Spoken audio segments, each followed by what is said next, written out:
There is a raging controversy about the academic qualification of the newly appointed national chairman of the Independent National Electoral Commission, Professor Joash Amupitan. This is because some people have started raising questions about his academic qualifications, saying that there are gaps, which has raised the alarm about what is really happening.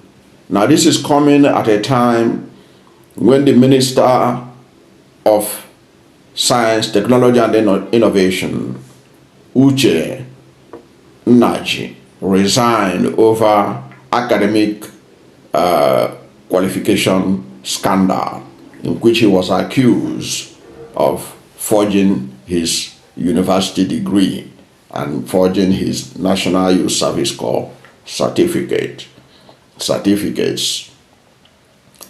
Now, the issue that is arising now about the academic qualification of the new INEC chairman was raised by Dayo Osifeso, PhD, who has drawn attention to the gaps that are existing in this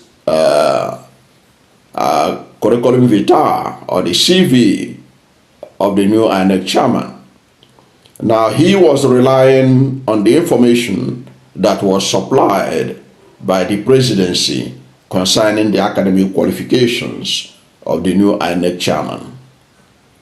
Remember that in announcing the appointment of Professor Joash Amupitan as the new INEC chairman, Bayo Onanuga, special advisor to the president on information and strategy, listed his academic qualifications, including his age.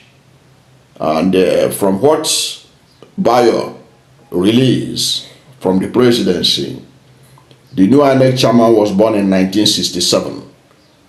In that case, that particular one, Dr. Dayo Osifeso didn't find anything wrong with that.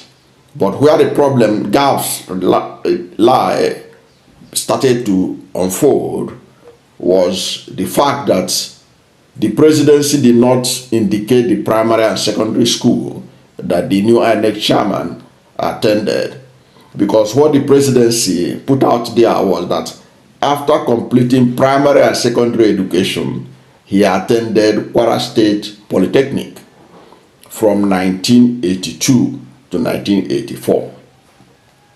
From 1982 to 1984. So the first gap is that nobody knew the primary and secondary school he attended, and that ought to have been supplied to the presidency by those who pushed for this man to become the new INEC chairman. Okay, and it's not just naming the primary and secondary school, there also ought to be the timeline. When did he enter primary school? When did he finish from primary school? When did he enter secondary school? When did he finish from secondary school? There was gap on that. But the next thing we saw that was that by 1982, he was said to have attended the Kwara State Polytechnic, meaning that he was 15 years old when he entered Kwara Polytechnics, based on his age. Okay. So, Dr. Dayo is asking, how did he do it back then? Okay. How did he enter Polytechnic at 15? Why people are raising the issue about this was because, like Dr. Dayo pointed out, it is because nobody has information on the date of his primary school and the exit from primary school, the date of his secondary school and the exit from secondary school. Okay? And then another fundamental question is, what did he study at Kwara State Polytechnic? Dayo was also raising that issue. What did he study at Kwara State Polytechnic? What did he study? Because what he studied is very important to the next step.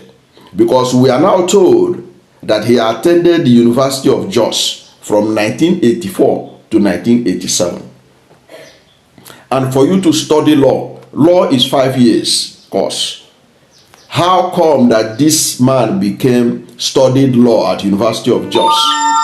Okay, he studied law at University of Jos for just 3 years. What granted him that waiver to do a 5 years course in 3 years? Even right now in Nigeria, do you know that if you want to go and study law, even if you have a master's degree or PhD, they are not likely to allow you to start to just study law like that. Okay, they can give you a waiver of maybe 2 years or thereabout. Okay, so what qualification did he have? Did he get from the Polytechnic to qualify him to be allowed to study law for 3 years instead of 5 years? Because the last time I checked, polytechnics are supposed to be producing technological students. But whatever may be the case, maybe he was in the arts inclined courses in the Polytechnic. Maybe he studied mass communication, because they study things like that in the Polytechnic. So what was his course that merited him to do a 3 years course, a 5 years course in 3 years? That is the gap that people are questioning. And they are questioning these gaps because of the recent unfolding events concerning appointees of President Bola Tinubu administration. The most recent being Nnaji, the Minister of Science, Technology and Innovation, who was forced to resign following the controversy over his certificate. Okay. Now, Dr. Dayo Osifeso also noted another gap. He said he got his PhD in 2007, but he became the head of Department of Public Law between 2006 to 2008 and Dean of Law Faculty 2008 to 2014. So how did he become a head of department without a PhD? For a first-class federal university like University of Jos, what happened? How did he become? Because according to Dr. Dayo Osifeso, he said that means that he became the head of department before earning his PhD and the dean of faculty 1 year after his PhD. How did this happen in a federal university? Not even in a mushroom private university. That's the question he's asking about the gaps. And he went on to say, Dr. Dayo Osifeso said, I have a fair understanding of the academic. It means he is somebody who operates in the academic environment. Such things don't happen.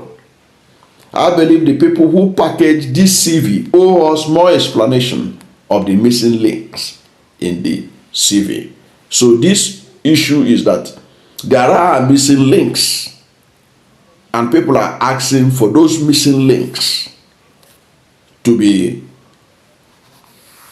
identified and filled to avoid had I known moving forward.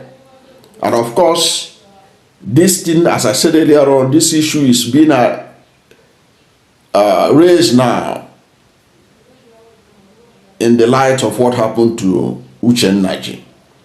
And also note that this Professor Joash Amupitan his name will soon be submitted to the National Assembly, to the Senate in particular, for confirmation.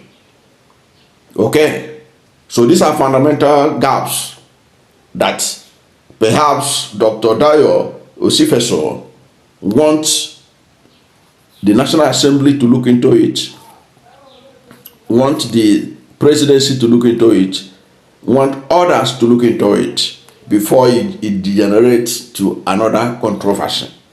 But there is no doubt about it. There are gaps that have been left. Of course, people can say, what does it matter? After all, the president himself say he never attended primary and secondary school.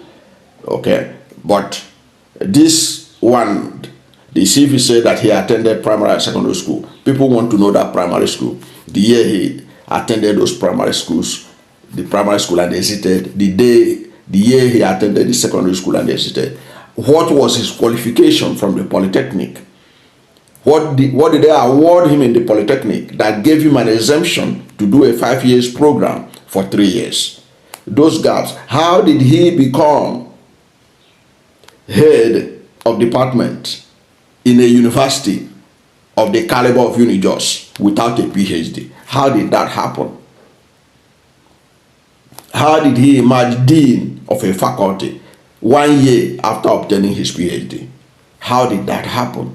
What was the magic? What was the miracle that was performed that made him to achieve that? Because these are gaps that need to be filled. Don't forget, one of the things they said about him when they were presenting him at the Council of State meeting by his governor, Governor Ododo, was that the man is a man of integrity. Now, his integrity has been questioned based on the CV that was supplied by the presidency. Perhaps when these gaps are filled, there may not be controversy at all. But what is important is that these gaps need to be filled because we are living in a country where it has become customary for those who appoint people to disregard some issues, concerns being raised by Nigerians. And then at the end of the day, we have all kinds of issues arising about their official documents. Interestingly, like Nnaji, most people that have been appointed and ended up being disgraced out of office, the DSS, the police, the NIA, all these security apparatus of the federal government do scrutinize their certificate, including the National Assembly. Yet, they don't identify all these problems on time until it became too late. So, that is the issue. How do you appoint somebody to oversee something as important as INEC without due diligence? Even the presidency, if they are careful, it shows the carelessness in the presidency. They ought to have identified, say, okay, give the CV is not complete. Give us the list, the primary school he attended, the secondary school he attended, the years he attended them, the years he exited them, and all that. For a high office like the presidency, they do this kind of sloppy job. It's an indication also of how they are running the country, because they look carelessly put together CV. Okay, that's what this doctor has identified. I'm talking about Dr. Dayo Osifeso. That's what he has identified. And this issue he raised is now trending everywhere. People are looking at it and they are raising concerns. And that's why we're talking about it here. I don't know what you think about this. What do you think about the gaps in the professor's academic qualifications that has raised eyebrows on social media and gets a lot of people talking? But whatever is your position, let's hear from you at the comment section. Thank you for watching this video. And if you are new to my channel, you have not yet subscribed to my channel, please subscribe to my channel. Hit the subscription button, hit the notification bell. When you subscribe to my channel and hit the notification bell, anytime I have a new video, you'll be among the first to know. God bless you. And please don't forget to like this video, because when you like it, God will rank it high and recommend it for more people. Thank you, and God bless you and yours.